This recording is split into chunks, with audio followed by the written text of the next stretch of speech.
Begitu besar kasih Tuhan akan dunia ini, sehingga ia menganugerahkan, mengaruniakan. Yesus itu anugerah. Yesus itu bukan tumbal, dia anugerah. Anaknya yang tunggal, bukan anaknya yang tumbal. Barang siapa yang percaya kepada dia. Berarti inti di sini adalah salam satu Tuhan.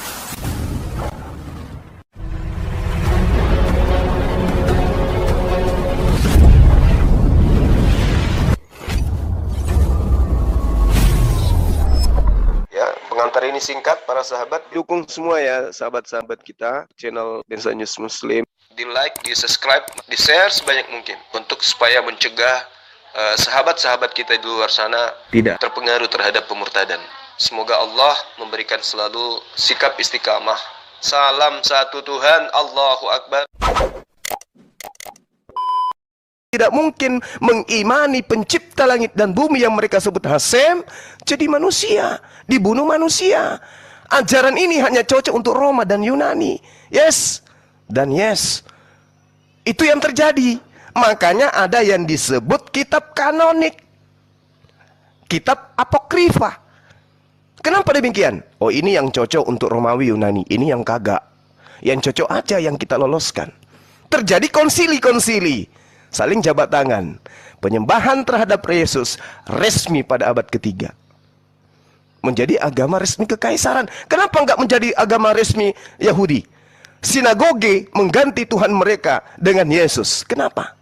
Kenapa rabi-rabi Yahudi, imam-imam Yahudi yang sampai hari ini masih menjadi praktisi Torah, kenapa tidak melantik Yesus menjadi Tuhan? Layaknya surat Paulus di dalam Roma 14 nomor 9. Yesus yang kau salibkan itu telah dibangkitkan untuk menjadi Tuhan oleh Allah, baik untuk orang hidup maupun orang mati. Kenapa surat itu enggak ditulis kepada orang Romawi yang paham Bible, yang paham Torah? Yang mereka praktisi tentang Tuhan itu seperti apa, yang mengenal Tuhan lebih dulu, yang keselamatan datangnya dari Yahudi. Kenapa surah-surah Kristen tidak dikirimkan kepada mereka? Kenapa enggak lolos di meja Yahudi dulu, baru dikirim keluar? Itu satu. Yang kedua, kenapa enggak ada praktisi Torah datang ke Indonesia mengkristenkan orang Indonesia? Kenapa harus penjajah? Ada apa dengan Kristen? Ini dulu poinnya. Lalu yang ketiga, pertanyaan saya tadi tidak dijawab oleh saudara ya. Teman-teman yang saya kasihi ya dari Kristen yang pingin kali anak Maria itu mati. Pertanyaan saya saudara nggak jawab. Tunjukkan data Tuhan menginginkan agar orang jujur, orang baik, orang soleh, orang suci mati untuk orang fasik. Yang ada orang fasik dipakai oleh Tuhan untuk menggantikan orang yang benar. Poin pertama Anda nggak jawab. Untuk memudahkan itu, tolong jawab pertanyaan saya yang kedua. Yohanes 13 nomor 4. Lalu bangunlah Yesus dan melepaskan jubahnya. Lalu Yesus mengambil sehelai kain lenan dan mengikatkan pada pinggangnya. Catat, Yohanes 13 nomor 4. Yesus melepaskan jubah, lalu mengambil kain lenan. Jubah, kain lenan. Yesus, kain lenan. Kain lenan, Yesus. Satu paket. Pada saat penangkapan, ada oknum yang katanya Yesus namanya. Udah digiring, udah ditangkap. Murid-muridnya pada berlarian. Markus 14 nomor 50. Semua murid Yesus lari lari meninggalkan Yesus. Tadi pada saat proses perjalanan menuju Bukit Golgota, ada manusia ikut di belakang oknum yang katanya Yesus.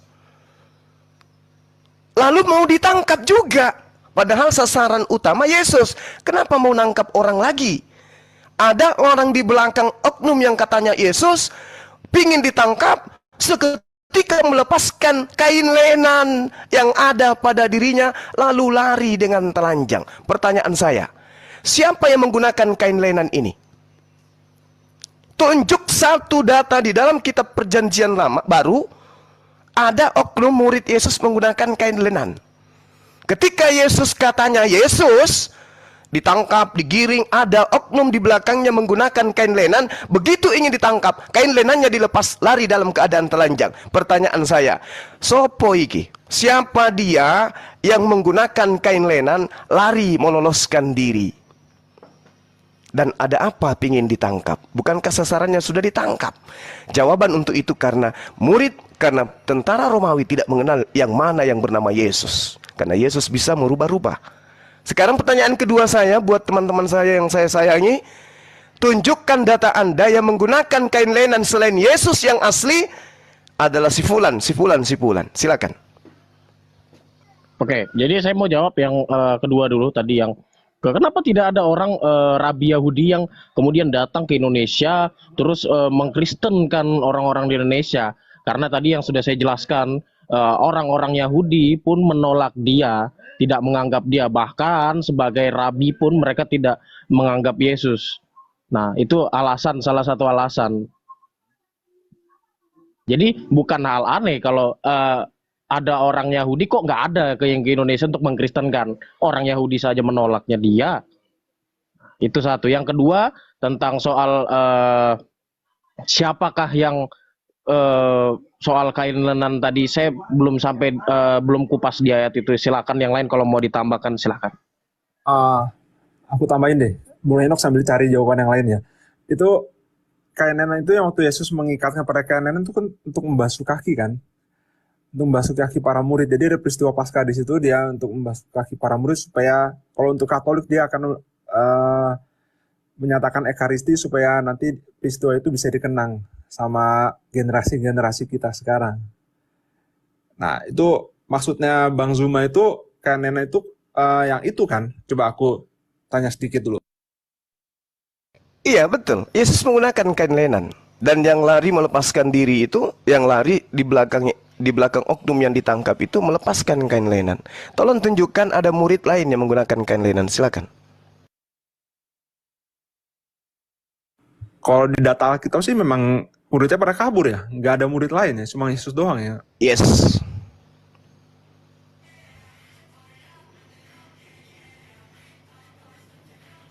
Ya cuma Yesus doang. Ya. Berarti yang kabur? Cium Yesus kan kalau menurut kitab suci ya, menurut kitab suciku Yudas datang supaya menandakan yang mana ini Yesus, nanti siapa yang kucium itulah dia. Yesus bla bla bla segala macam. Iya, terus? Nah itu kan Yudas kan datang kasih tanda. Iya, betul. Betul. Tapi Yesus mengatakan sebelumnya, aku yang telah memilih engkau yang 12, tapi salah satu di antara kamu ini adalah iblis. Apa mungkin penyaliban yang Anda katakan sebagai karya Tuhan untuk menyelamatkan manusia itu adalah karya iblis? Kalau untuk, sorry nih, ini aku agak ke spiritual, tapi jangan samakan pendapatku dengan pendapat Kristen atau Katolik yang lainnya. Yesus di situ kan bilang, Yudas kan kalau dalam Alkitab kan kerasukan iblis ya, pas ketika lagi perjamuan. Rencana yang dimaksud itu rencana iblis tuh paling bisa aku jawab itu paling rencana dari orang Yahudi, bukan rencana Tuhan. Jadi ibarat di situ tuh kayak Tuhan melawan iblis.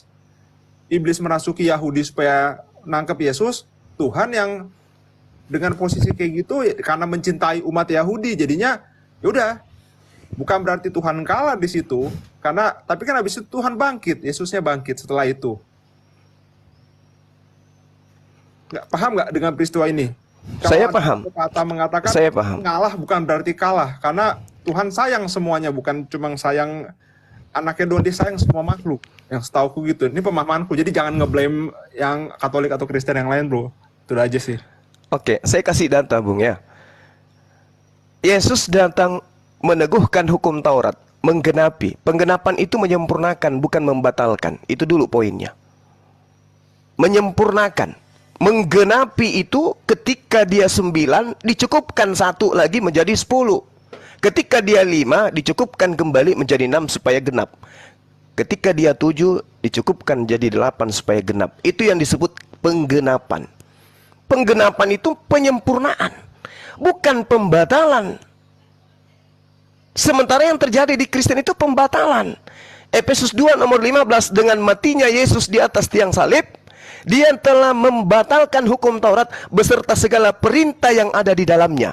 Lagi-lagi Efesus ini ditulis buat orang Roma, bukan untuk Yahudi. Kenapa? Penulisnya orang cerdas. Tidak mungkin orang Yahudi menerima pembatalan hukum Taurat dengan hanya karena matinya Yesus yang mereka benci. Jadi kalau saudara mengatakan tadi, kenapa orang Yahudi nggak ada yang mengajarkan Kristen? Itu jawabannya, karena Kristen ini bukan ajaran para nabi. Kristen ini ajaran dari Romawi Yunani yang diajarkan oleh orang Farisi. Orang Farisi menuliskan bukan untuk Romawi Yahudi, tapi untuk Romawi. Kenapa demikian? Karena yang berkuasa pada saat itu Romawi. Yahudi tidak akan mungkin. Anda mengatakan, iya karena Yesus pada saat itu memang sudah ditolak. Ditolak sebagai apa? Ditolak sebagai Tuhan atau ditolak sebagai Nabi? Sebagai Mesias? Bro, gini bro, Iya, silakan. Belum terlalu panjang. Itu bro bilang Kristen itu diajarkan oleh kaum Farisi, sedangkan Yesus sendiri itu membenci orang Farisi. Gimana ceritanya tuh Kristen bisa diajarkan kaum Farisi? Pertanyaan yang sangat gemilang. Baca Matius 23 nomor 15. Celakalah engkau wahai ahli Taurat, orang Farisi, orang munafik, engkau menjelajahi daratan, menyeberangi lautan, mentobatkan orang. Setelah bertobat mereka menjadi orang neraka dan 2 kali lebih jahat daripada engkau sendiri. Pertanyaan, tunjukkan kepada saya orang ahli kitab, orang Farisi yang keluar dari Yerusalem, menjelajahi daratan, menyeberangi lautan, mendirikan sebuah agama, pengikutnya banyak dan 2 kali pengikutnya banyak, dan ajarannya itu betul-betul bersumber dari orang Farisi itu sendiri. Saya katakan bocorannya, Paulus satu-satunya. Kecuali saudara bisa menunjukkan kepada saya ada orang Farisi yang keluar dari Yahudi, Israel, tanah Israel, Yerusalem, mengajarkan satu sekte atau pengajaran selain daripada Kristen. Silakan Anda tunjukkan kepada saya. Kalau untuk itu aku bisa bilang gak ada orang Farisi yang Gak ada orang Farisi. Yesus yang mati. Ajaran Iya. Yesus ya. Yes. Paulus di dalam ajarannya sendiri, Kisah Para Rasul 23 nomor 6, dia mengaku sebagai orang Farisi. Filipi 3 nomor 5 nomor 6, dia mengaku orang Farisi. Jelas itu. Lalu kemudian orang-orang Yahudi mengatakan tentang Paulus di dalam Kisah Para Rasul 24 nomor 5. Inilah dia penyakit samparnya, yaitu Paulus, seorang tokoh dari sekte Nasrani. Terjawab ya? Apa kata Yesus? Celakalah engkau wahai ahli Taurat, celakalah engkau wahai orang Farisi, celakalah engkau orang munafik. Engkau menjelajahi daratan, menyeberangi lautan, mentobatkan orang. Setelah orang itu bertobat dari menyembah dewa-dewa, mereka kemudian ikut samamu, tapi menjadi orang neraka juga, dan bahkan dua kali lebih jahat daripada engkau. Sekarang Bung, sekarang nih 30 detik terakhir ya. Sejahat-jahatnya Yahudi, sejahat-jahatnya Bani Israel, mereka membunuh para nabi, mereka menolak Yesus, tapi mereka tidak pernah menggantikan HCM dengan manusia. Tapi korban daripada orang Farisi, dengan lantangnya mulutnya mengatakan Yesus itu dua natur, Yesus adalah Allah Bapa, Yesus mengosongkan diri, Yesus. Itulah bukti 2 kali lebih jahat. Makanya Yesus mengatakan, waspadalah kepada serigala yang nyamar seperti domba. Siapa yang menyamar seperti orang Yahudi hari ini? Di luar Yahudi, yang nyamar sebagai Yahudi rohani, yang nyamar sebagai pengikut Yahudi, yang nyamar sebagai pelanjut tongkat estafet ajaran Yahudi siapa? Hindu, Buddha, Islam, atau Kristen? Kristen, Bung. Maka Kristenlah yang harus diwaspadai oleh orang-orang Yahudi. Poin, data, dan saya minta dibantah. Silakan. Oke, jadi tadi kan Bro mengatakan bahwa tidak ada satupun murid Yesus waktu dia disalib. Apakah Maria Magdalena bukan murid Yesus juga? Goblok itu, Yohanes itu lihat. Maria murid Yesus. Dia adalah yang menyaksikan penyaliban itu. Catat, pertanyaan Anda sangat bagus dan saya suka. Ingat, kalau euforia di gereja sampai orang rela mati demi menyembah Yesus itu adalah benar. Yesus anak Maria mati bangkit pada hari ketiga itu adalah benar. Maka ingat, sekali lagi saya katakan, Tuhan pencipta langit dan bumi dalam konsep gereja nusul mengosongkan diri menjadi manusia, dibunuh oleh manusia, bangkit di hari ketiga untuk menyelamatkan kita manusia. Katanya Katanya. Itu di mana kita dengarkan? Gaungan yang begitu keras dari gereja, dari mimbar gereja, merambah sampai ke penjuru bumi. Tapi pertanyaannya,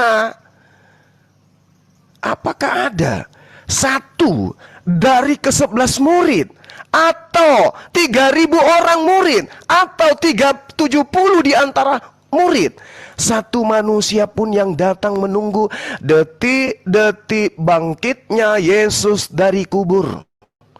Terlentang, duduk, berdiri, berjalan. Apa ada murid yang menunggu detik-detik kebangkitan Yesus? Nihil, kosong pemberitaan. Artinya Yesus tidak pernah mengajarkan itu, Bung. Kalau Yesus mengajarkan itu, wahai murid-muridku, ketahuilah, aku akan bangkit pada hari ketiga. Maka Anda akan mendapatkan informasi yang banyak. Bahkan Anda akan menemukan Bani Israel, 12 suku Bani Israel masih menuhankan Yesus sampai hari ini secara turun-temurun. Kenapa? Dia menyaksikan ada orang yang mengatakan, aku ini Tuhan, aku ini Mesias, kuasa diberikan kepadaku dunia akhirat, dan aku akan bangkit pada hari ketiga. Saksikan aja nanti. Dihitunglah dia, Jumat, Sabtu, Minggu, teneng, benar-benar Yesus bangkit dari mati dan disaksikan oleh orang Yahudi, sehingga Yahudi hari ini beragama Kristen. Tapi faktanya, jangankan murid, jangankan manusia, semut pun tak ada yang seekor menunggu detik-detik kebangkitan Tuhan dari kematian. Kenapa? Kenapa demikian? Karena Yesus bangkit dari kematian, Tuhan mati dibunuh oleh manusia, Tuhan itu kemudian menjelma menjadi manusia. Itu hanya ada dari Romawi dan Yunani. Di tempat asalnya itu kosong pemberitaan. Tidak ada murid Maria yang menyaksikan itu. Yes, ada Maria, ada Nikodemus, ada Yusuf Arimatea. Yes, betul. Tapi ingat, satu-satunya manusia yang datang pada hari Minggu subuh gelap gulita hanya Maria. Berarti hanya Maria yang tahu orang ini mati atau pingsan. Maria datang ke pemakaman, apa yang dibawa? Rempah-rempah. Untuk apa rempah-rempah itu? Padahal ini adalah hari ketiga, mayat sudah membusuk, kenapa bawa rempah-rempah?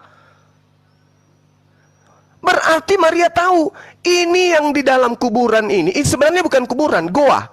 Itu adalah kuburan, goa yang dibuat untuk menyimpan mayat. Luas, bukan kuburan, itu kamar milik Yusuf Arimatea. Kenapa disimpan di sana? Ada oksigen, ada udara masuk keluar masuk. Kenapa? Karena menurut pemberitaan yang ada dalam Bible, orang ini tidak mati. Apa buktinya nggak mati? Apa buktinya?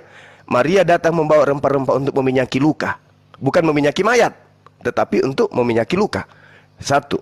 Yang kedua, di dalam Lukas 24 Anda lihat nomor 36. Apa yang dikatakan oleh Yesus tiba-tiba? Shalom alaihim. Nomor 37. Murid-muridnya tersentak kaget dan ketakutan karena mengira melihat hantu. Subhanallah. Andai saja Yesus mengajarkan aku bangkit pada hari ketiga, begitu Yesus muncul di hadapan mereka, Assalamualaikum, maka murid semuanya akan terharu, berlari memeluk Yesus. Ya Allah, ya Tuhan, ya Rabbi, ya Bapa, Yahweh, Elohim, Maha Suci Engkau, haleluya. Ternyata Tuhan kami betul-betul bangkit. Puji Tuhan, puji Tuhan. Maka dicumilah Yesus itu, dipeluklah dan seterusnya. Tapi apa yang terjadi? Mereka kaget dan ketakutan karena mengira melihat hantu. Wow. Berarti tidak ada pemberitaan aku akan bangkit pada hari ketiga. Ada bro. Silakan. Itu ada. Silakan. Nanti Anda akan semakin berat kalau Anda mengatakan ada. Di dalam Lukas, Yesus pernah bilang anak manusia akan bangkit pada hari ketiga. yes, saya bantu. Lukas 24 nomor 44, 45, 46 Yesus mengatakan, ada tertulis tentang aku di dalam Taurat bahwa Mesias akan mati dan bangkit pada hari ketiga di antara orang mati. Anda cari di dalam Taurat 1 jam sebelum kiamat, tidak akan pernah Anda temukan itu.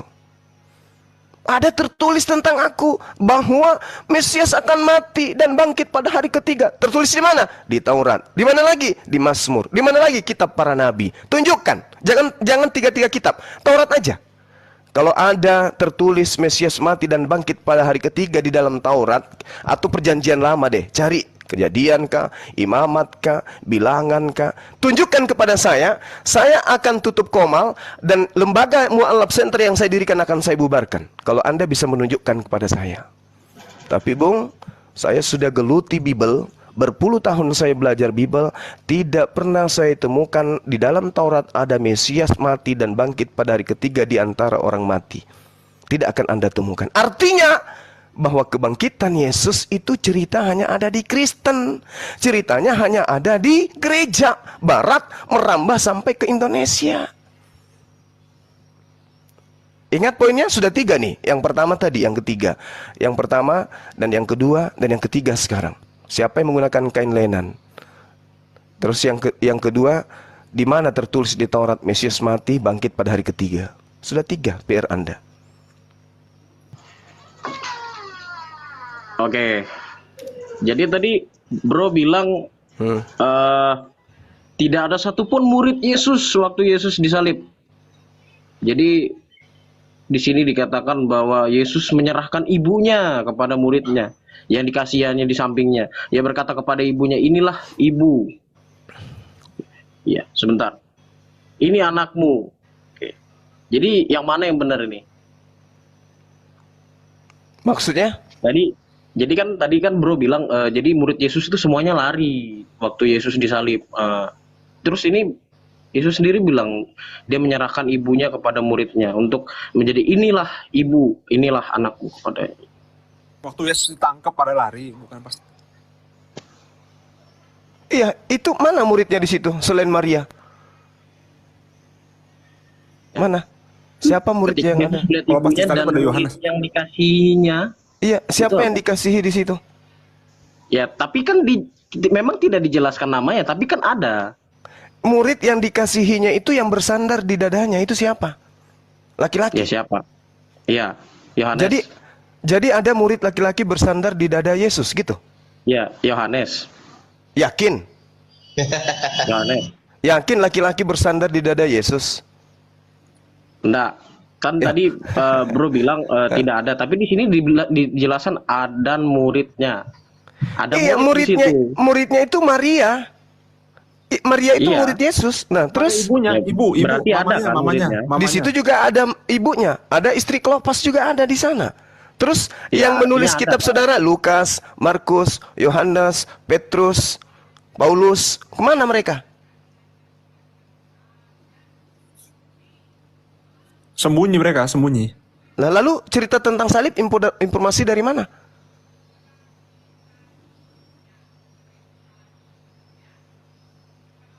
Karena itu Gimana? Maria ibunya satu sama Yohanes. Kan Yesus waktu disalib dia teriak ke murid kesayangan nih, inilah ibumu waktu disalib, inilah anakmu. Dia ngomong ke Yohanes kok. Mana buktinya dia ngomong ke Yohanes? Di mana? Tolong tunjukkan datanya. Saya kasih referensi Yohanes 21, data 24, 25. Coba tunjukkan di mana Yesus berteriak kepada Yohanes, penulis Yohanes. Saya mau menambahkan sedikit dari narasi Enoch tadi ini kan, yang dimana Petrus dia katakan bahwa seakan-akan Petrus ini menghalangi untuk penyaliban kepada Yesus. Yang dimana tadi Yesus mengatakan bahwa nyala iblis.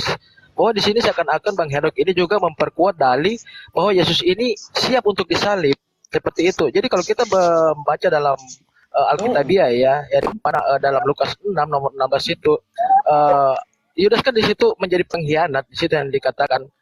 Jadi di situ di dalam yang dimana tadi yang Bang Zuma katakan bahwa di dalam Matius 26 ya kayaknya tadi itu. Di situ sudah membuktikan bahwa anak manusia memang akan pergi. Itu. Jadi di sini kalau banyak kita membaca ayat ini memang kesimpulannya bahwa memang bahwa anak manusia akan pergi. Dia mengatakan celakalah orang yang menyerahkan dirinya untuk disalib. Itulah mengapa di saat disalib Yesus dia masih berteriak-teriak. Makanya di sini seakan-akan Bang Enoch tadi tujui bahwa Yesus ini siap disalib. Seandainya kalau dia siap dalam Matius 26 kira-kira jam 3 bersulah Yesus dengan suara nyaring, Eli Eli lama sabaktani. Kan seperti itu. Jadi berarti sejak semula Yesus ini ke dunia bukan untuk menebus dosa manusia. Tetapi karena dia ini mungkin bernasib sial. Mungkin seperti itu. Iya, jadi kalau dari penjelasan saya tadi menurut Bro siapa nih yang disalib nih?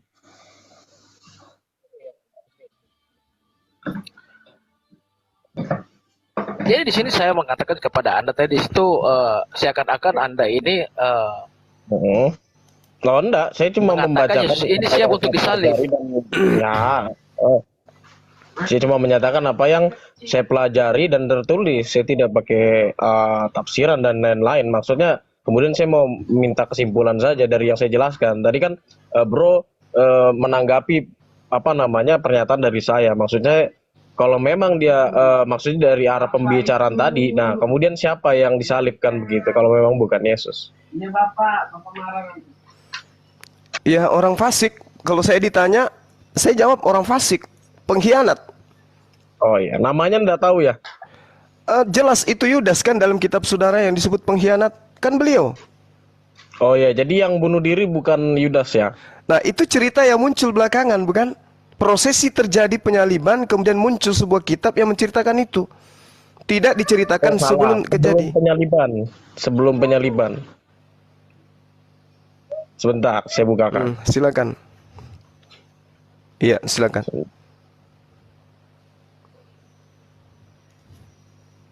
Dikasih besar boleh, Bang? Biar kelihatan aku nggak kelihatan jelas di sini, nggak bisa lihat dekat. Terlalu kecil tulisannya. Bang Wanya masih sholat. Kayaknya masih sholat Oh beliaunya. iya ya. Astaga. Lupa aku Iya. ndak ini juga tadi ndak merhatikan. Sebentar. Apa deh bang?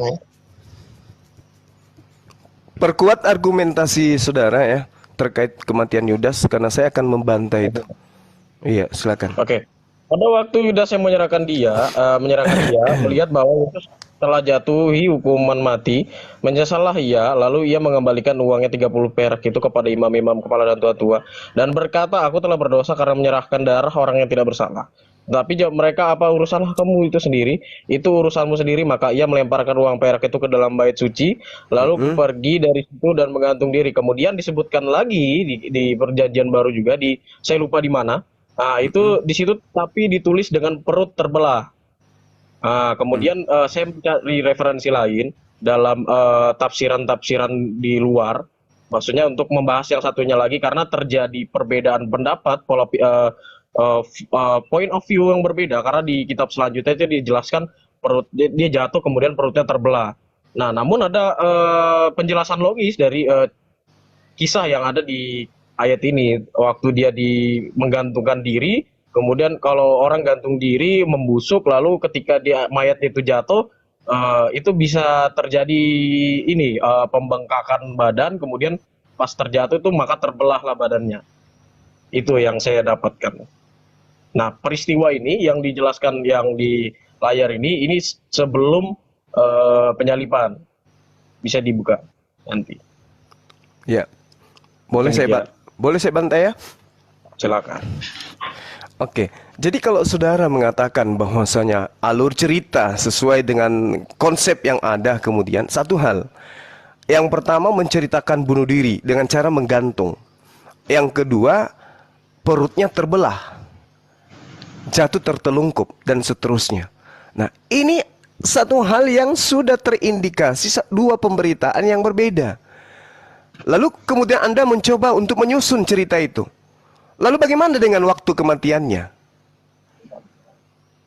Di dalam Matius 27 nomor 5 sampai 7, di sana jelas sekali Yudas mati sebelum tanah dibeli oleh imam kepala. Coba Anda baca.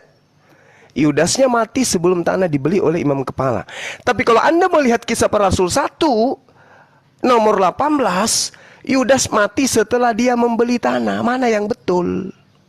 Membeli tanah, dia mati sebelum membeli tanah, atau dia mati setelah dia membeli tanah?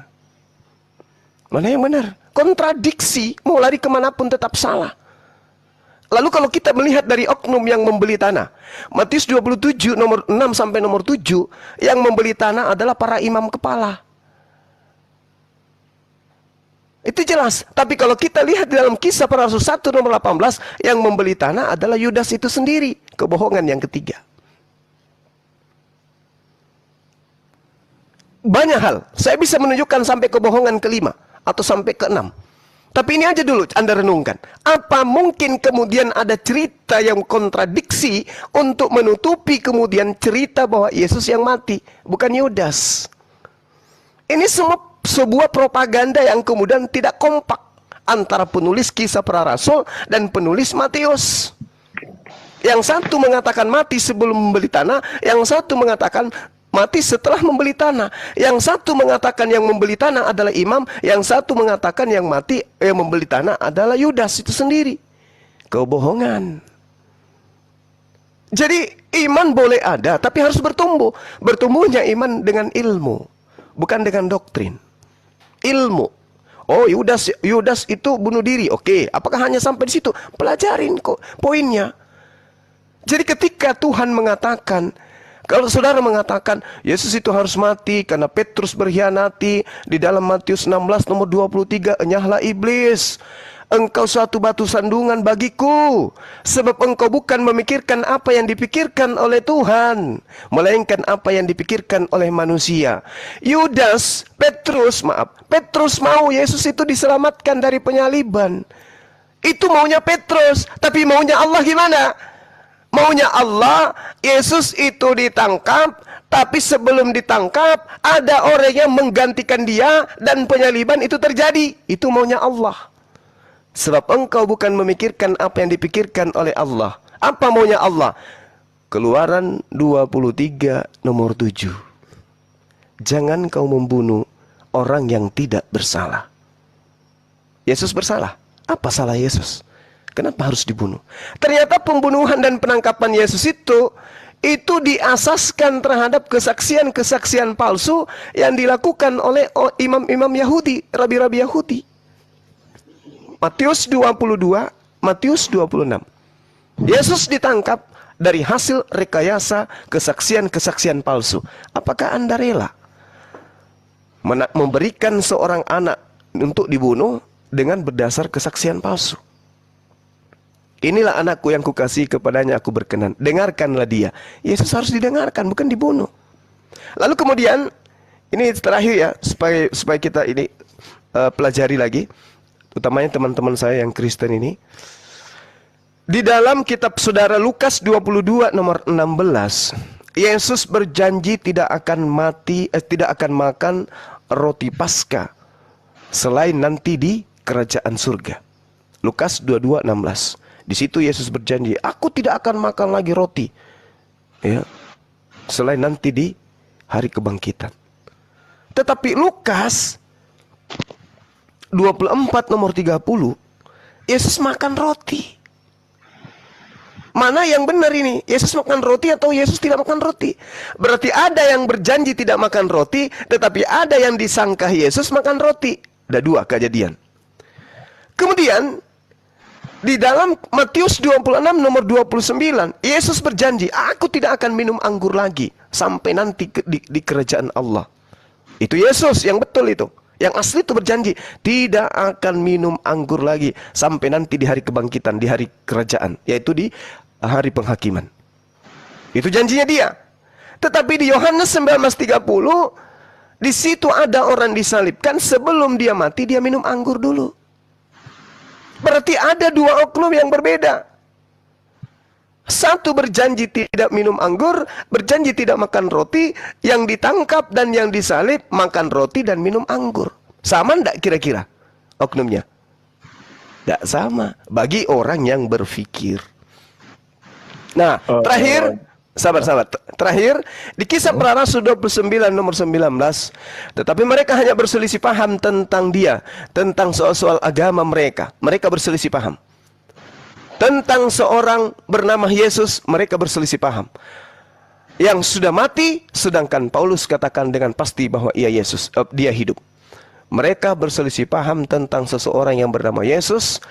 Orang mengatakan dia mati, tetapi Paulus mengatakan hidup. Berselisih paham. Al-Quran mengatakan itu. Al-Quran surah An-Nisa ayat 157. Saya kira Demikian teman-teman sekalian, ingat materi-materi kita yang pertama, orang fasik dipakai sebagai tebusan bagi orang benar dan pengkhianat sebagai ganti orang yang jujur. Saya minta data di mana ada tertulis orang fasik diselamatkan, ditebus dengan menggunakan orang yang benar, dan orang jujur diganti, dan pengkhianat diselamatkan, digantikan oleh orang yang jujur.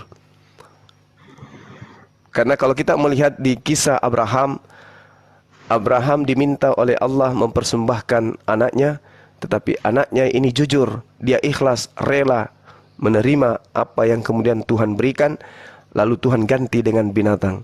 Yesus datang sebagai orang benar, ya, yang tadinya diperintahkan kepada orang Yahudi mempersembahkan binatang, diganti menjadi manusia. Jadi ada kebalikan. Abraham diminta mempersembahkan manusia, diganti dengan hewan. Yahudi diminta persembahkan hewan, tapi oleh Kristen diganti dengan manusia. Ini adalah dua kenyataan yang harus diupas tuntas dan harus kemudian dipikirkan dengan logika yang sehat. Terakhir dari saya sebelum saya pamit undur diri, pesan saya kepada adik-adik yang ada di sini yang Kristen, ya. Yesus itu mengaku hanya diutus kepada domba yang hilang dari Bani Israel. Aku diutus hanya kepada domba yang hilang dari umat Israel. Ya, jadi di luar Israel itu Yesus sebut sebagai guguk dan disebut sebagai pemakan sampah, juga Ya, disebut itu sebagai di mana tuh hamba. Bang? Biar saya catat Bang. Matius 15:24. Nanti kalau sudah mau membahas itu boleh kontak host, nanti kita uraikan. Dan saya berani mengatakan, mohon maaf, dengan serendah-rendahnya saya mohon maaf, saya berani mengatakan bahwa teman-teman Kristen ini bukan domba, melainkan guguk yang Yesus katakan di dalam Matius 15, data 23, 22, 23, 24 sampai 25. Ya, sorry Bang, saya potong dulu. Itu Silakan. berbicara soal perempuan yang di Samaria, bukan? Betul. Iya. Jadi di situ Yesus mengatakan bahwa dirinya diutus hanya untuk domba Israel saja. Artinya Iya. dia tidak mau menyembuhkan anak dari perempuan itu, bukan? Yes. Nah, ketika dia menyembuhkan anaknya, apakah dia telah melanggar apa yang diucapkan sebelumnya? Tidak. Jadi gimana ini? Oke, baik. Saya seorang dokter diutus ke Papua. Di tengah perjalanan ada orang yang sakit. Bolehkah saya mengobati anak tersebut? Padahal itu bukan orang Papua. Sebagai dokter. Ya, berarti keselamatan itu boleh dari luar Israel, kan? Oh, tunggu. Kalau tunggu, sabar. Ya. Lanjut Bang, lanjut aja. Iya. Iman yang dipercayai oleh wanita tadi itu apa? Iman wanita ini tadi apa? Kita kupas, mumpung ditanggapin. Silakan. Ya, kuat. Imannya benar, imannya besar. Ya, imannya besar. Oke, apa iman yang besar itu? Pengakuan perempuan yang diakui oleh Yesus imannya besar itu yang mana? Kalau Anda belum memahami, saya sebutkan. Ya, nggak apa-apa, lanjut. Oke. Perempuan itu mendekati dan sujud menghormat kepada Yesus. Tolonglah aku, Tuhan. Yesus mengatakan apa? Tidak patut mengambil roti yang disediakan untuk anak-anak. Anak-anak di sini Bani Israel. Dan melemparkannya kepada guguk. Apa kata perempuan itu? Benar, Tuhan. Nah, coba. Pernyataan Yesus yang mengatakan tidak layak roti yang untuk anak-anak diberikan kepada guguk. Perempuan mengatakan, benar, Tuhan. Benar. Saya akui, Tuhan. Tetapi, tetapi kata perempuan itu, tetapi guguk itu makan sampah yang jatuh dari meja tuannya. Apa yang Yesus katakan? Benar imanmu itu. Benar kalau Anda guguk. Benar kalau Anda pemakan remah-remah. Maka Yesus mengatakan, hai ibu, besar imanmu, maka jadilah kepadamu seperti yang kukehendaki. Apa yang terjadi? Anaknya sembuh. Apa iman benar itu? Mengakui dirinya guguk, mengakui dirinya pemakan sampah. Silakan, ada tanggapan? Ya, jadi dalam ayat itu disebutkan aku hanya diutus untuk domba Israel saja. Jadi bro beranggapan bahwa itu memang suatu keharusan dan memang tidak boleh dilanggar, artinya tidak boleh dari luar, bukan tidak boleh, tapi artinya hanya untuk bangsa Israel. Berarti di luar itu tidak dapat keselamatan begitu. Maksudnya Yes. bukan gitu. Ya, ini hanya kesembuhan anak. Ini bukan keselamatan hari kebangkitan. Ini hanya menyembuhkan anak saja. Yesus boleh menyembuhkan siapapun, boleh. Tetapi tentang ketauhidan, tentang keyakinan, tentang agama, dia diutus hanya untuk Bani Israel. Iya. Jadi Kalau terus silakan. bagaimana dengan Matius 28 perintah dia untuk pergilah, jadikanlah segala bangsa muridku. Itu Oke. gimana?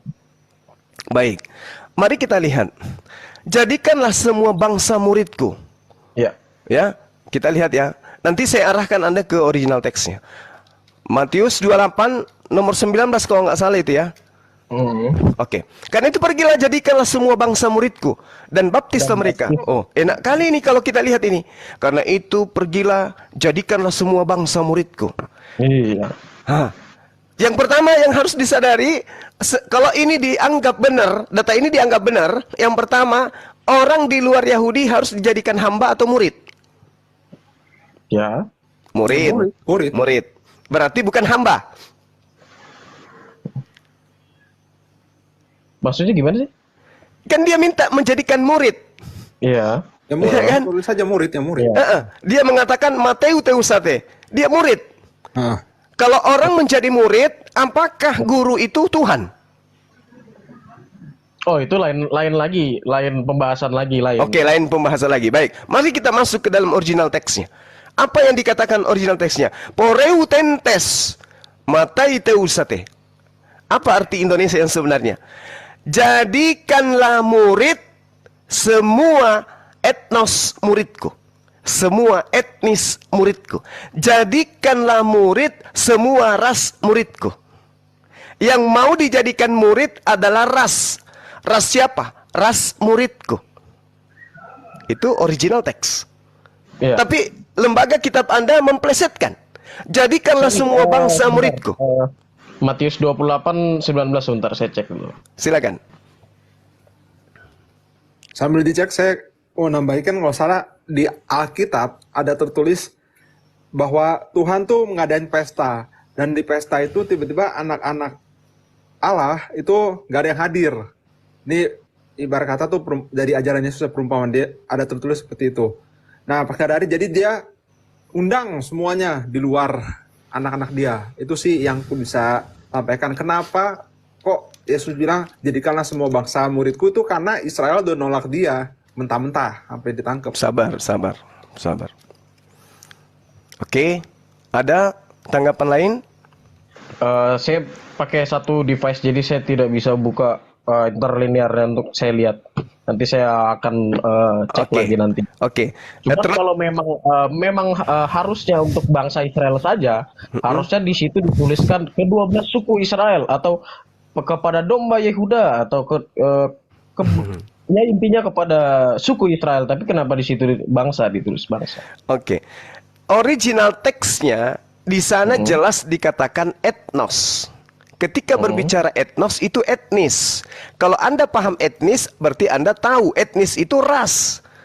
Ras yang dimaksud di sini adalah ras muridnya. Ras muridnya Yesus hanya ada 12 suku ras. Ya, Bani segala Israel. ras atau ras saja di situ ditulis. Segala ras muridku. Jelas kan? Etnos. Sebentar, saya cek. Silakan.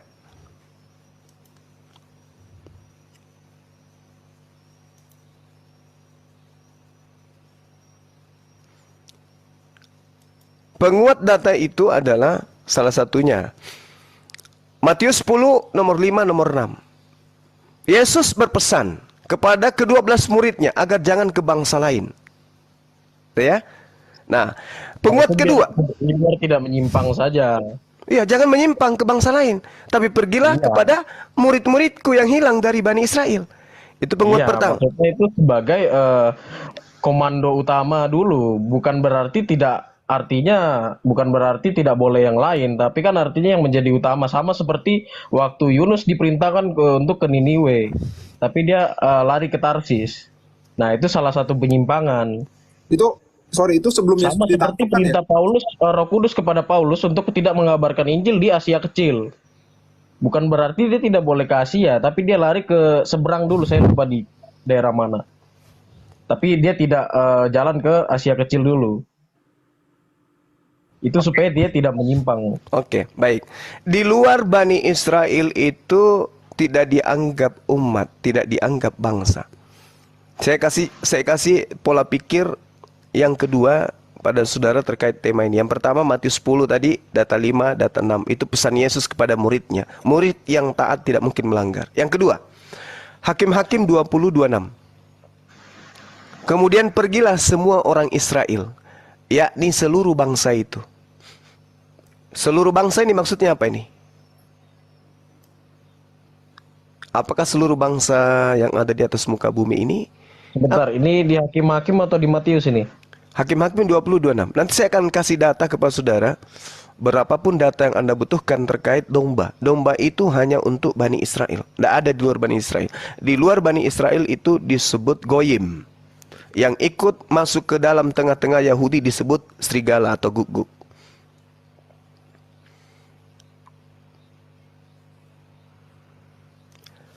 Silakan. Ya, Yosua. Bang Richagin boleh tambahin, kalau mau tambahin saya lagi Gini, cari datanya. Ini Takutnya kita saya ambil keluar. harus dengan konteks kan kerohanian ya, maksudnya dalam arti spiritualis. Iya. Jadi itu maksudnya untuk masalah ini kan tadi seperti aku bilang, Tuhan kan pernah ada tertulis Tuhan pernah ngadain pesta yang seperti ajaran Yesus. Nah, anak-anaknya nggak ada hadir, terus jadi makanya yaudahlah kita sebarkan ke luar bangsa. Itu sama seperti peristiwa Yesus ketika Yesus itu kan roti hidup yang dari surga, itu menurut kepercayaanku ya. Nah, tentunya anak-anak Israel tuh kagak ada yang mau makan itu si Yesus, maksudnya makan dalam arti bukan dalam hal kasar, maksudnya nggak ada yang terima itu ke Yesusnya. Makanya Tuhan jadi langsung lempar ke seluruh bangsa yang di luar, orang-orang di luar Israel itu karena bangsanya sendiri nolak ke Yesus. Sebenarnya memang tujuan Tuhan ya untuk bangsa Israel, karena di luar Israel kan udah punya kepercayaan masing-masing mereka. Ya, itu pembelaan. Tapi saya ingin membacakan Yosua 10:21. Pulanglah seluruh bangsa itu dengan selamat kepada Yosua ke tempat perkemahan. Pertanyaan saya, bangsa yang dimaksud ini seluruh bangsa yang ada di atas muka bumi? Pulanglah seluruh bangsa itu dengan selamat kepada Yosua. Itu Yosua itu lain lagi, itu bahas lain lagi itu. Iya, betul. Kronologinya beda. Saya ngerti. Yang saya maksud di sini, apakah seluruh bangsa? Nah, bangsa di situ yang dimaksud adalah memang khusus spesifik ke bangsa Israel. Nah, di situ Yosua, itu kan di situ bukan tidak disebutkan Israel. Dari mana Iya, Anda bangsanya mengasumsikan? si Yosua kan? Berarti bangsanya si Gimana Yesus? bunyinya? Pulanglah seluruh bangsa itu dengan selamat kepada Yosua ke tempat perkemahan di Makeda. Tidak seorang pun yang berani. Kata itu kan, bangsa itu. Nah, berarti kan lebih spesifik, tapi bukan jamak situ bangsa-bangsa, bukan. Lalu bagaimana dengan pengakuan Yesus, aku diutus hanya kepada domba-domba yang hilang dari umat Israel. Jelas Ya, menyebut itu kan- ras Israel. Sebentar. Anda Jadi, itu kan disebutkan itu kan hanya untuk mencobai perempuan di Samaria itu. Hanya untuk melihat keteguhan imannya. Lah, Jadi bukan berarti Gini bro. Dia memang awalnya seperti itu. Tapi itu kan kalau kita harus anggapnya dari segi spiritual ya. Yesus kan di situ kan sebelum dia seperti sekarang nih dinyatakan sebagai Tuhan lah bagi kepercayaan Kristen dan Katolik. Memang pas di situ kan dia seperti orang yang penting lah. Seperti ada juga pernah kan orang yang kerasukan aja, roh jahat aja bisa sampai bilang, aku tahu engkau yang kudus dari Allah. Nah itu kan udah ada saksi lah, ibarat dari alam sana lah, alam roh lah. Nah maksudku untuk peristiwa perempuan Samaria kayak gitu yang ketika Yesus dia mau nyembuhin, itu kan Yesus murah hati bahwa siapa lagi selain yang dari langit nih, sosok yang ibarat kata tuh ya dari Tuhan itu, mana lagi manusia yang bisa seperti kayak gitu, yang tabib yang hebat lah. iya, Yesus dipercayai oleh orang Samaria tadi sebagai tabib. Percaya dia, makanya dia datang untuk menyembuhkan anaknya. Nggak langsung sih bro, dia kan lagi datang, maka Yesus jawab seperti itu. Emang untuk Israel doang kok sebenarnya. Tapi Iya. Dia sudah akui itu. Dia katakan bahwa imanmu betul, imanmu benar. Lalu apa yang salah ketika dia mengatakan aku diutus hanya kepada domba yang hilang dari umat Israel? aslinya seperti itu memang. Soalnya ini harus dari segi konteks spiritual. Memang di kitab suci tidak tercatat apa yang Tuhan mau. Karena kan kita manusia bro. Iya, Bukan tapi Tuhan. Nah itu jadi apa yang Tuhan mau kan yang tahu cuma Tuhan. Sorry ya, ini kalau kitabku Tuhan Yesus doang yang tahu. Seperti ada tertulis. Assalamualaikum. Shalom. Waalaikum. Nih, Waalaikum. nih Yohanes 8 ayat 38. Apa yang kulihat pada Bapa itulah yang kukatakan. Dan demikian juga kamu perbuat tentang apa yang kamu dengar dari Bapamu. Bapa kita semua, Sang Pencipta, itu kan siapa lagi yang tahu? Siapa lagi yang punya kuasa dari langit? Pada saat itu kan cuma Yesus. Iya, Yesus datang mengaku untuk umat Israel. Ya, tadi saya buka di interlinearnya, di situ ditulis etnos, dan saya buka stroknya, dan itu memang digunakan untuk ada sebelumnya itu ada kata semua bangsa, istilahnya seperti itu, semua etnis. Jadi tidak terpacu pada bangsa Israel saja. Karena gini, kalau fokusnya hanya bangsa Israel saja, sedangkan di kisah sebelumnya orang Israel saja menolak dia. Jadi buat apa lagi gitu loh? Sudah pasti kan bukan ke Israel tujuannya, artinya seluruh bangsa. Itu udah benar terjemahannya. Tidak ada yang benar di situ. Porontentes itu artinya jadikanlah murid. Jadikanlah murid. Betul. Jadikanlah murid seluruh etnis muridku. Aduh. Ya, seluruh etnis kan, bukan seluruh Israel kan? Seluruh etnis muridnya. Etnis murid Yesus itu ada 12 suku. Ya, jadikanlah seluruh Bukan seluruh, jadikanlah murid. Jangan langsung ke seluruh. Jadikanlah murid seluruh etnis, seluruh ras muridku. menjadi muridku. Tidak ada kata menjadi. Jangan ditambah-tambah. Coba carikan saya kata menjadi. Sampai gundul alisnya nggak akan Anda temukan. Assalamualaikum Bunda. Waalaikumsalam warahmatullahi. Wah, Ya, di situ baptislah murid ya. Ya, Itu, etnis muridku. ya. Habis kata etnis itu nggak ada muridku di situ, bukan muridku. Lah. Jadi murid saja. Sebentar, saya cek lagi ya. Silakan, silakan.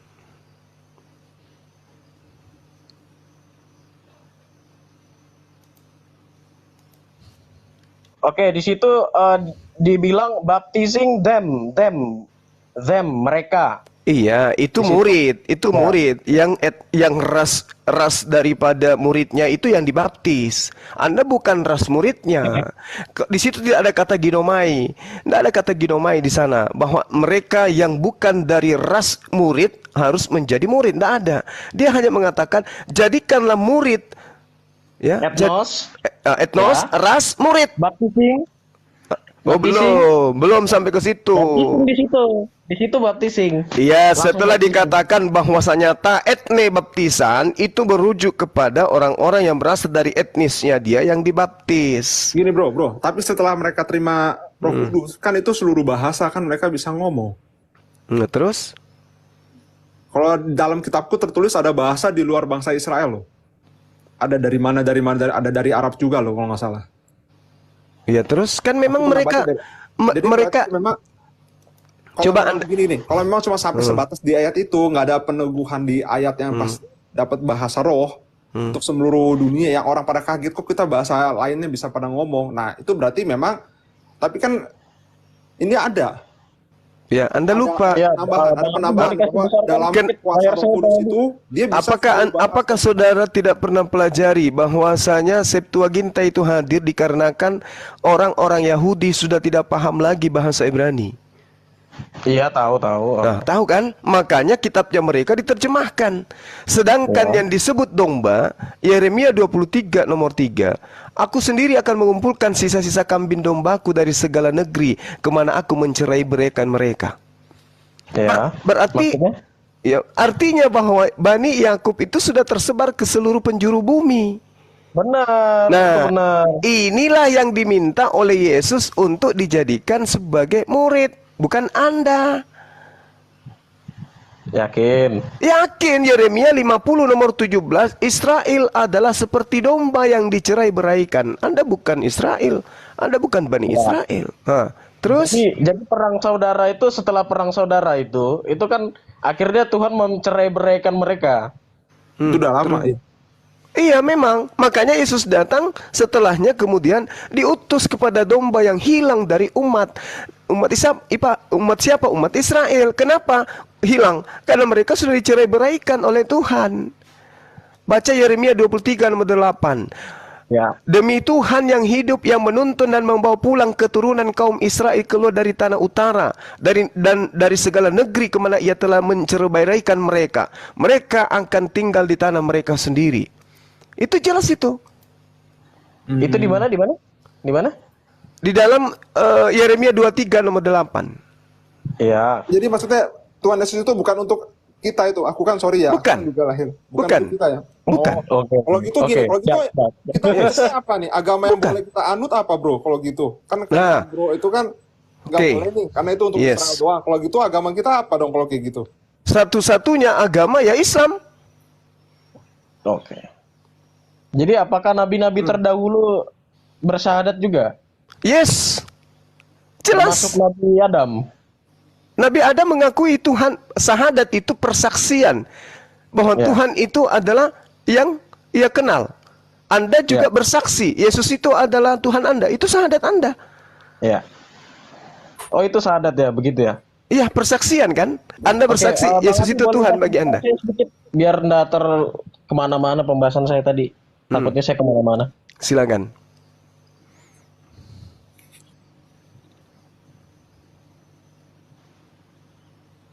Bro, sekilas nih sambil nunggu. Oh Iya. iya. Silakan. Oke, silakan. etne baptisone autos. Ini Anda ini translate yang Anda gunakan adalah terjemahan Indonesia ke Yunani. Coba Anda tampilkan original teks dari manuskrip tertua. Ini Indonesia diyunanikan, pasti Yunaninya ikut ke terjemahan Indonesia. Ya, ada ini ada Itu pasti apakah Bro Zuma punya? Kalau punya boleh tolong ditampilkan. Coba Siap Gurunda. iya, silakan. Gimana Gurunda? Di Coba lihat di Sinaiticus? iya, coba. Baik Gurunda. Kodeks Sinaiticus, kemudian Matius berapa Gurunda? 28:19. Oke, sambil nunggu Sebentar. Bang Zuma ini Silakan. berarti selain orang Israel nih, kan tadi Bang Zuma bilang kalau gitu Yesus diutus memang untuk bangsa Israel dan dia mau cari domba-domba yang tersebar di seluruh luar Israel nih supaya masuk ke ajaran dia gitu. Terus kalau gitu yang selain, kan aku kan emang bukan kelahiran Israel, maksudnya aku dari Indonesia, masalahnya selain Israel itu kita harus nganut agama apa itu? Iya, agama Islam. Kan Yesus iya, gimana? Bentar, saya potong dulu. Itu Silakan. berbeda berarti ya, Bang Zuma. Jadi dari yang saya kasih tadi berarti berbeda ya dari kodeks tertuanya. Gimana? Iya, itu terjemahan Indonesia diyunanikan. Pasti mengikuti Yunani. Oh, bukan dari Yunani ke bahasa Inggris kan ya? Soalnya saya tidak menemukan bahasa Indonesia di situ tadi. Iya, tapi itu terjemahan dari bahasa apa yang Anda tampilkan? Saya dari interlinear. Nah, interlinear. Ya, coba boleh dibukakan Bang Ardi. Baik, siap. Ya. Host, itu tulisannya host. Ini dari Kodeks Sinaiticus. Ya. Matius berapa Gurunda? 28:19 ya Gurunda. Iya. Ya, baik. Ah ini. Waduh, baterai saya Isinya Gurunda mau atau habis gimana lagi. Gur? Ya, coba ada kata mateteu. Mateteu itu apa? menjadikan murid. Semua. Ada kata pas. Lalu ada kata etnos. Etnos itu ras, bangsa. Ya, sama Lalu- nggak bunyinya sama yang di sini yang saya kasih? Lalu ada kata mateteuo, diulang lagi. Menjadi murid. Jadikanlah murid semua etnos muridku. Kelihatannya agak sulit, Dinda Ardi, coba tampilkan Matius 28:9 yang di Indonesia aja. Yang di Indonesia biar lebih mudah dipahami. Di copy atau gimana Gurunda? Di ini paralelnya aja. Paralelnya supaya kita bisa lihat. Paralel. Iya, supaya kita bisa lihat terjemahan per revisi. Baik. Matius 28. 19. Baik, Matius 28. Oh, dari Sabda juga ya? Iya, dari sabda biar Anda bisa lebih mudah mempercayai kan datanya. Halo Dinda, coba klik terjemahan baru di angka 3100. Jadikanlah. 3100. Jadikanlah. Mateteuo. Ini Iya. Gurunda. Apa terjemahannya Mateteuo? Mateteuo. Jadikanlah muridku. Jadikanlah Iya. murid. Iya. Geser lagi ke 9356. Baik Gurunda. 9356. Pas semua. Di sampingnya tadi jadikanlah. Ikuti aja runutannya. Jadikanlah semua. Jadikanlah. Iya, di situ di sampingnya tadi. Jadikanlah semua. Oh, ini jadi satu Gurunda. Iya, makanya. Jadikanlah Kita- ini Mateteuo. Terus bangsa etnos. Oh, ini 1484 bangsa. Etnos. Semua 3956. Mateteuo kembali kan 310. Jadi arti yang sebenarnya jadikanlah murid semua ras muridku. Semua bangsa. Iya, semua etnos. Etnos. Semua bangsa artinya kan di luar Israel tidak dituliskan. Oh, tidak bisa begitu. kedua- Makanya Dinda Ardi tolong diterjemahkan pelan-pelan, diurut. Jadikanlah semua bangsa muridku, itu diurut. Diklik dulu jadikanlah. Jangan pindah-pindah. Jadikanlah muridku. Ya. Jadikanlah Mateteuo. Jadikanlah murid. Mateteuo. Betul. Betul, iya benar murid. Jadikanlah murid. Ya. Dua kata di situ kan? Iya, betul. Segala betul, bangsa. Oh, iya, Jadikanlah betul. murid segala bangsa muridku. Kan selesai. Iya. Iya, segala bangsa muridku kan. Jadikanlah murid. Segala bangsa menjadi muridku kan, bentuknya Tidak ada kan kan? present tense. Tidak ada. Jadi Aduh. Itu tunggu. Coba Anda jujur. Ya, silakan, Anda lanjut, jujur. silakan. Anda jujur. Dinda Ardi, tolong. Jadikanlah murid. Jadikanlah 3100. Jadikanlah. Mateteuo. Bukan murid. jadi. Gimana Bunda? Dinda Ardi, bacakan dua kata terjemahan Mateteuo itu. Oh, Iya, Mateteuo saya juga tahu artinya muridku kan. ini Gurunda. Iya, tapi mulai dari kata jadikanlah. Jadikanlah. Karena itu jadikanlah, pergilah. Karena itu Jadikanlah pergilah. murid. Jadikanlah semua bangsa murid. Oh, enggak Ini. kayak gitu caranya, enggak itu caranya. Nah, Kata berarti dari runut. Kan runutnya bangsa dulu baru muridku, Bu. Jadi bukan itu muridku. makanya sudah Dinda Ardi ini keliru caranya. Mohon maaf. Oh, siap. Kena lagi Ardi. Iya, Siap. enggak gitu caranya. Kita, Sudah, kita boleh menerangkan ya? itu harus sistematis. Jadi ketika kita mengklik jadikanlah dibacakan Mateteuo artinya menjadikan murid atau jadilah muridku. Kan gitu. Iya, ini. Jadikanlah muridku. Nah, itu jelas. Mateteuo. Berarti bukan cuma kata jadikanlah, tapi Lembaga Kitab Indonesia menghilangkan muridku di situ. Oh ya paham Gurunda. Nah, itu Paham, Gurunda. maksudnya. Jadi terjemahan yang sebenarnya adalah jadikanlah semua bangsa, jadikanlah murid semua bangsa muridku. Jadi semua bangsa muridku harus dijadikan murid, bukan bangsa yang lain, cuman bangsa muridku aja. Bangsa muridku gimana? apa? 12 suku bangsa. Runut lagi maksudnya susunan katanya. Susunan Soalnya- katanya, jadikanlah murid semua ras muridku. bukan ras muridku, tapi menjadi. Kan bentuknya present tense. Tidak ada kata menjadi di sana karena di situ bangsa bahasa Yunaninya etnos. Etnos itu Iya. ras. Iya betul. Jadi jadikanlah semua bangsa muridku. Iya, bangsa muridku. Muridku Jadi bentuknya di dengarkan, present dengarkan. Jadikanlah murid semua bangsa muridku. Iya betul. Nah, Betul. berarti yang mau dijadikan murid bangsa yang mana?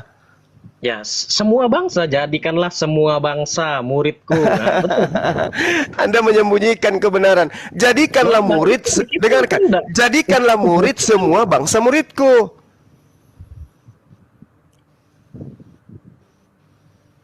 Yang mau dijadikan murid ini bangsa siapa? Bangsa muridnya atau bangsa seluruh manusia?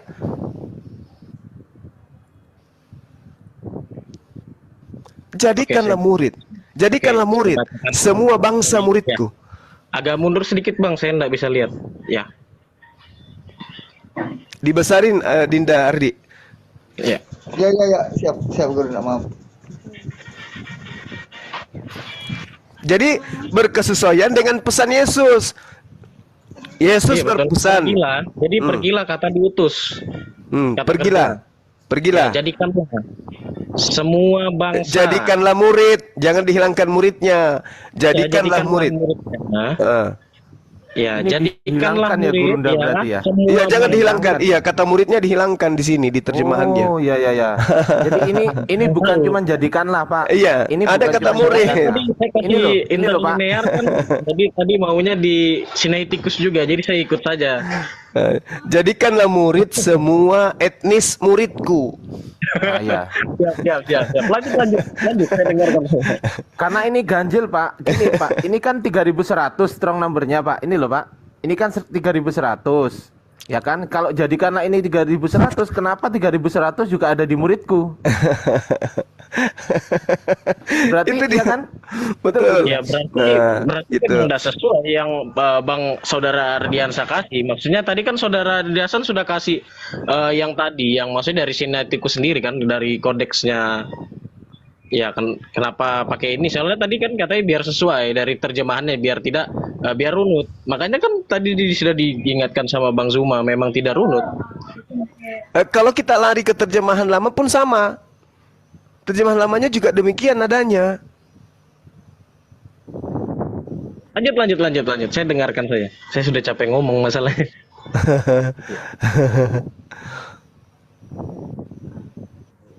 Gitu saudaraku ya.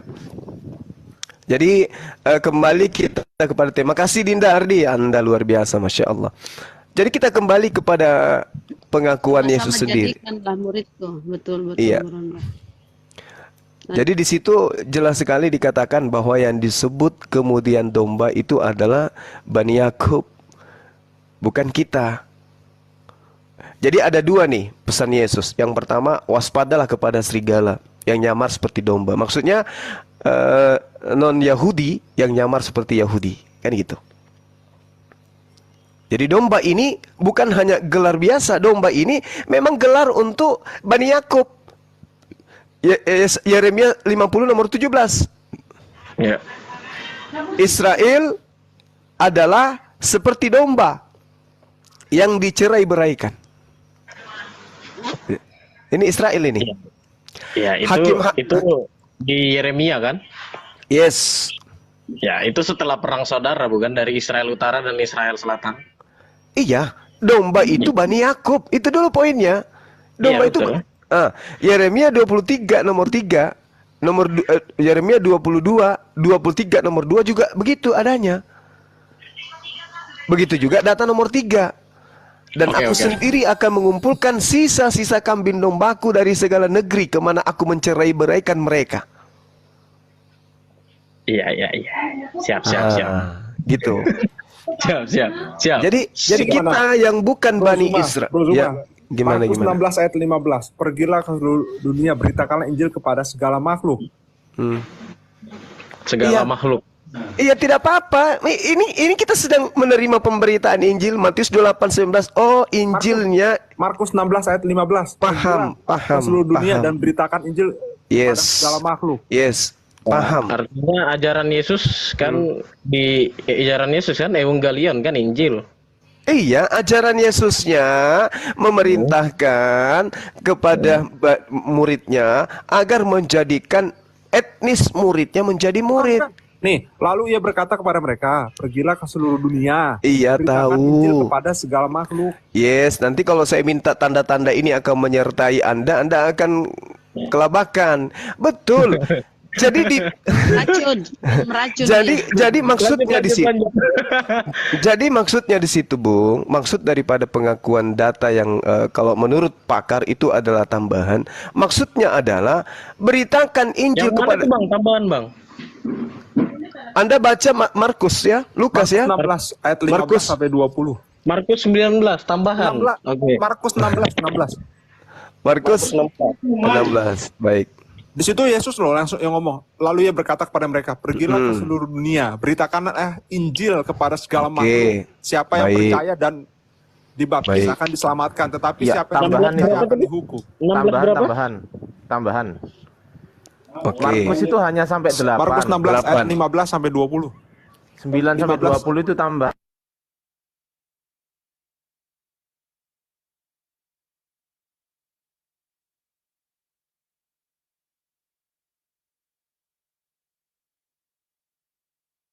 Kalau tidak salah, saya kan tidak belajar soal terjemahan bahasa. Yang saya tahu itu dari teks Vulgata dan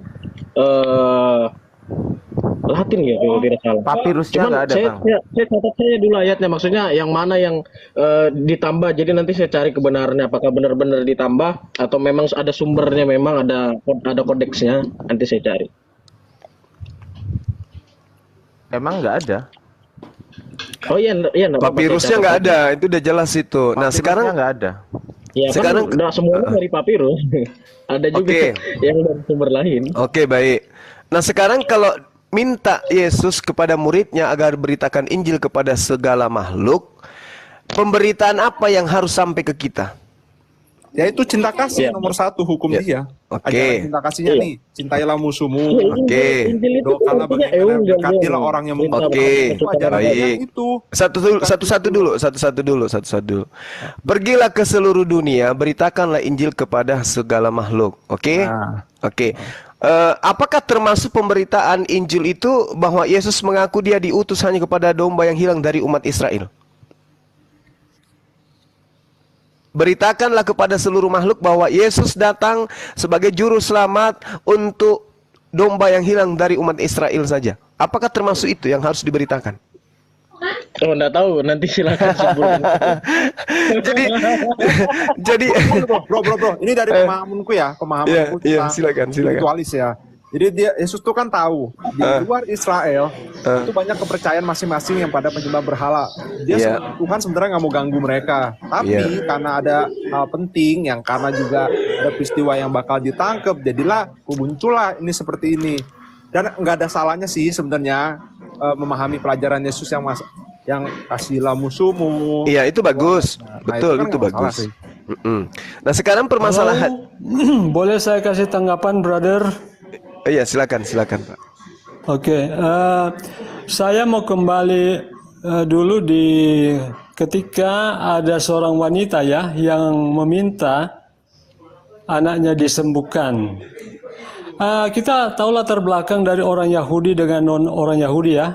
Jadi Siap. orang non Yahudi itu sebetulnya tidak dipakai oleh orang-orang Yahudi. Tetapi di sini kita melihat bagaimana Yesus mau menunjukkan bahwa Dia datang untuk semua bangsa. Ini terbukti ketika Dia menyembuhkan akhirnya pada akhirnya kan Dia menyembuhkan anak dari wanita yang meminta pengasihan belas kasihan dari Yesus. Nah, di sini Yesus mau membuktikan kepada murid-muridnya bahwa Yesus itu tidak sebetulnya membeda-bedakan. Ya, ketika orang ini beriman kepada Yesus, maka dia akan menjadi pengikut Yesus. Demikian juga dengan orang-orang yang di luar non-Yahudi. Contohnya seperti orang-orang Kristen sekarang. Mereka itu bukan dari Yahudi asli, tetapi ketika mereka itu ataupun kami ini beriman kepada Yesus, ya kami juga termasuk pada domba-domba seperti yang Yesus inginkan. Buktinya kan Yesus juga pernah mengatakan masih ada juga domba-domba yang di luar kandang. Dan memang kita juga harus akui bahwa orang-orang Israel itu adalah merupakan umat pilihan Tuhan. Kalau kita baca di dalam Ulangan pasal 10 ayat 14, 15, 16. Sesungguhnya Tuhan Allahmu yang mempunyai langit, bahkan langit yang mengatasi segala langit, dan bumi dengan segala isinya. Tetapi hanya oleh nenek moyangmu lah hati Tuhan terpikat, sehingga ia mengasihi mereka dan keturunan mereka, yakni kamu yang dipilihnya dari segala bangsa seperti sekarang ini. Pertanyaan, apakah Allah itu hanya khusus untuk orang Israel? Ya, tentunya tidak demikian kan? Karena Tuhan Allahmu, Allah segala Allah dan Tuhan segala Tuhan, Allah yang besar, kuat dan dahsyat yang tidak memandang bulu ataupun menerima suap. Itu di Ulangan pasal 16. Tuhan itu tidak apa memandang bulu. Jadi siapa saja yang taat, ya, yang menuruti akan segala firman-Nya, pasti dialah yang menjadi umatnya. Jadi bukan cuma bahkan orang Israel menolak. Itu sebabnya keselamatan ini diberikan kepada semua orang. Seperti yang juga Yesus katakan di dalam Matius 21 ayat 43.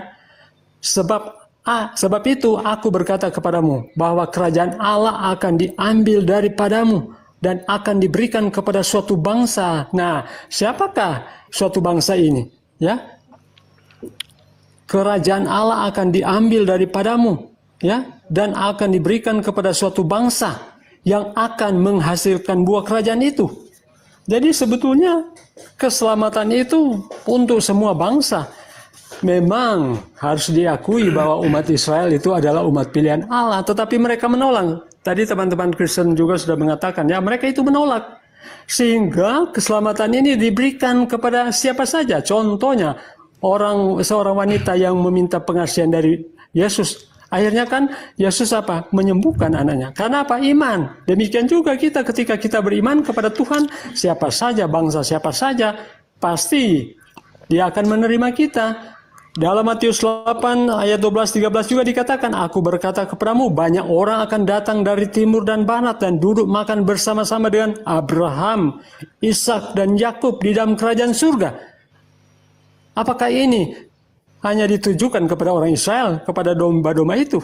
Tentunya tidak. Ayatnya jelas. Itu sebabnya juga dalam Matius 28 ayat 19-20, karena itu pergilah ke seluruh dunia, jadikan semua bangsa muridku. Semua etnis ini, brother. Jadi semua bangsa murid Yesus.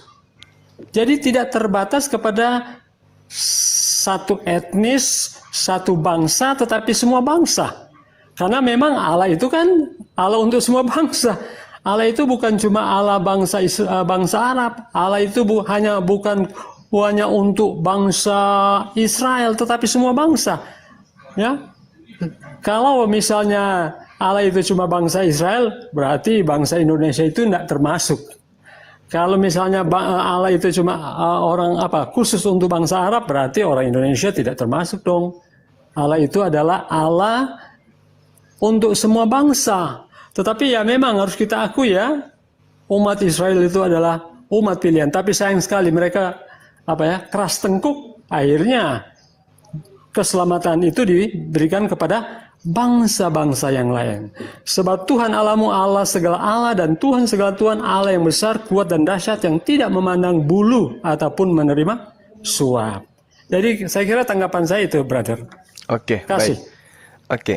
Saya ingin tahu, ketika kemudian kerajaan Tuhan akan diberikan kepada bangsa lain, kata Bapak tadi, itu kerajaan Tuhan diberikan kepada bangsa lain yang dimaksud di sini bangsa Romawi, bangsa Yunani gitu, Pak. Non bangsa Israel. Enggak, kerajaan itu harus kerajaan Yahudi itu kerajaan Tuhan yang ada di Bani Israel itu harus nampak, Pak. Kerajaan mana yang Anda maksud? kerajaan Tuhan ini adalah kerajaan surga, kehidupan yang kekal. Ya, indah. Ketika Tuhan datang menyatakan diri kepada Bani Israel secara beruntun lengkap kitabnya, kemudian mereka punya kerajaan. Kerajaan Daud, kerajaan dan seterusnya. Sekarang kerajaan itu diberikan kepada bangsa lain. Mana kerajaan itu, Pak? Kerajaan yang dimaksud di sini adalah kerajaan surga kerajaan Allah. dalam bentuk spiritual. Kerajaan Allah itu ada kaitannya dengan Matius 8 ayat 12 dan 13. Jadi aku berkata kepadamu, banyak orang akan datang dari timur dan barat dan duduk makan bersama-sama dengan Abraham, Ishak dan Yakub di dalam kerajaan surga. Jadi ini merujuk pada kerajaan surga, bukan kerajaan dunia. Jadi bukan kerajaan dunia. Janji Tuhan kepada Abraham. Apakah itu kerajaan dunia atau kerajaan surga? Itu menyangkut dunia dan akhirat. Jadi kalau di dunia mana kerajaannya? Bang Richard diam dulu, Bang Richard gantian. Ya. Kerajaan dunia yang diberikan, yang diambil dari Israel, diambil dari Israel diberikan kepada bangsa lain. Mana kerajaan itu sekarang di dunia? Kalau berbicara tentang kerajaan-kerajaan yang dari keturunan-keturunan Israel ada kan, tetapi itu hanya sebatas di dunia. Dan itu tentunya yang dimaksud dengan kerajaan Allah itu ya ketika Yesus datang atau ketika hari kiamat, yaitulah kerajaan surga. Kerajaan itu diambil dari Bani Israel diberikan kepada bangsa lain. Kerajaan fisik itu mana? Sebab itu aku berkata kepadamu bahwa kerajaan Allah, ini kerajaan Allah, ini berbicara tentang kerajaan Allah. Jadi kerajaan bukan Allah kerajaan, itu apa, brother? Tadi katanya kerajaan fisik juga. Ini berbicara tentang kerajaan Allah. Matius 21 ayat 43. Sekali lagi saya bacakan. Sebab itu aku berkata kepadamu bahwa kerajaan Allah akan diambil daripadamu dan diberikan kepada suatu bangsa yang akan menghasilkan buah kerajaan itu.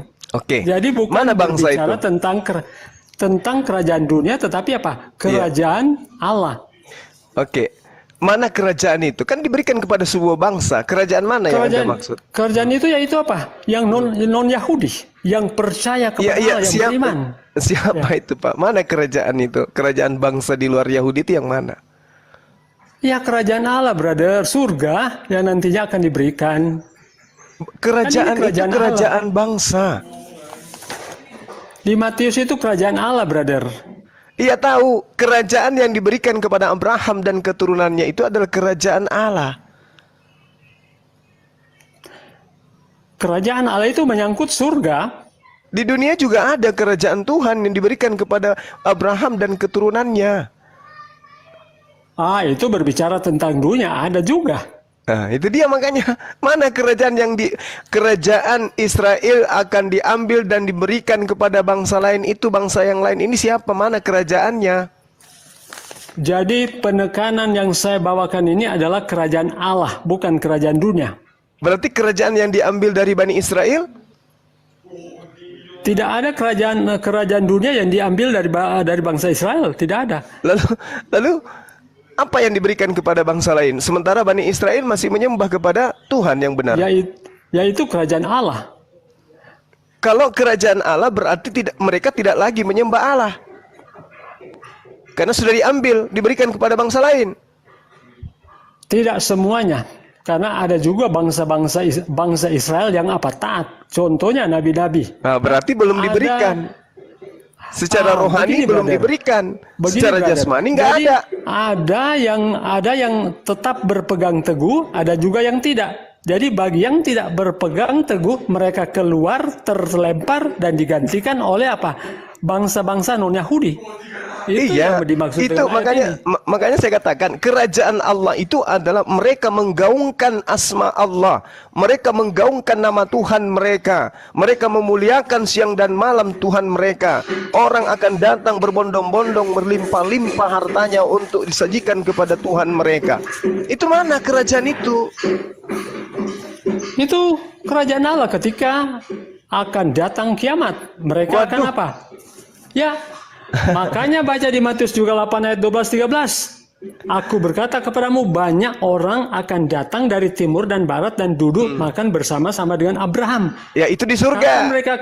Kapan mereka akan makan bersama dengan Abraham, Ishak dan Yakub? Abraham, Ishak dan Yakub sudah meninggal. Itu di surga, itu di surga. Waktu kerajaan surga. Nah, itu di surga, betul. Itu di surga. Kerajaan surga. Betul. Ya. Itu di surga. Nah, bagaimana dengan orang yang kemudian tidak diberikan kerajaan tapi ngaku-ngaku diberikan kerajaan, Pak?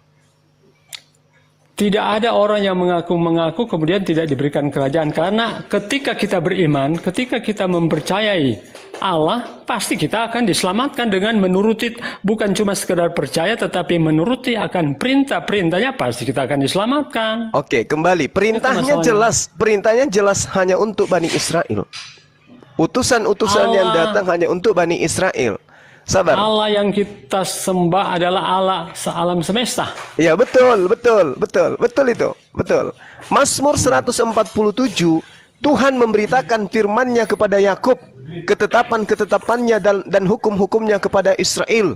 Ia tidak berbuat demikian kepada segala bangsa, dan hukum-hukumnya tidak mereka kenal.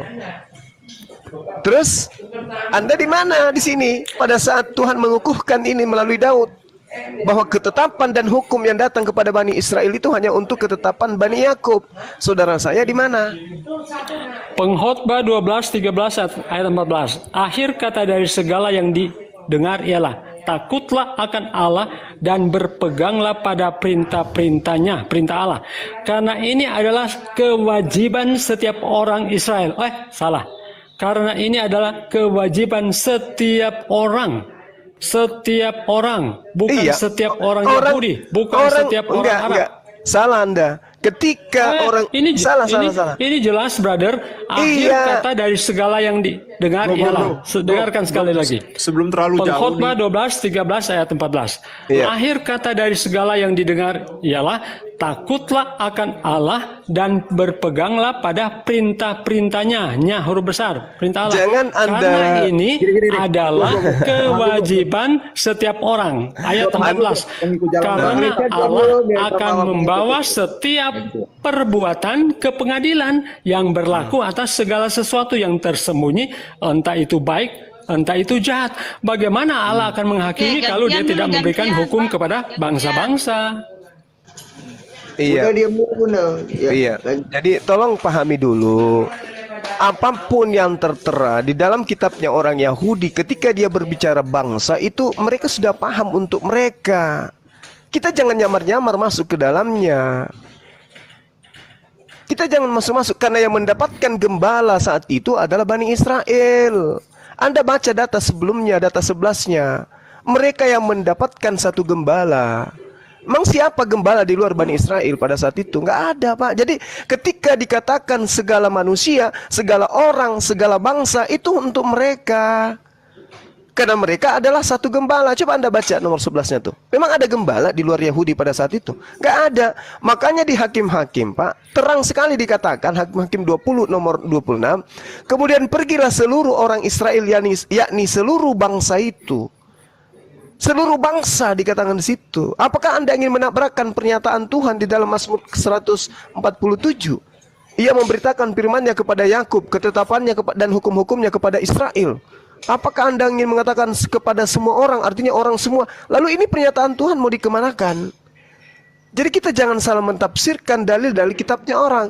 Ketika dia mengatakan bahwasanya akhir kata dari segala yang didengar itu ialah takutlah akan Tuhan dan berpegang kepada perintah-perintahnya. Karena itu adalah kewajiban bagi setiap orang. Setiap orang apa?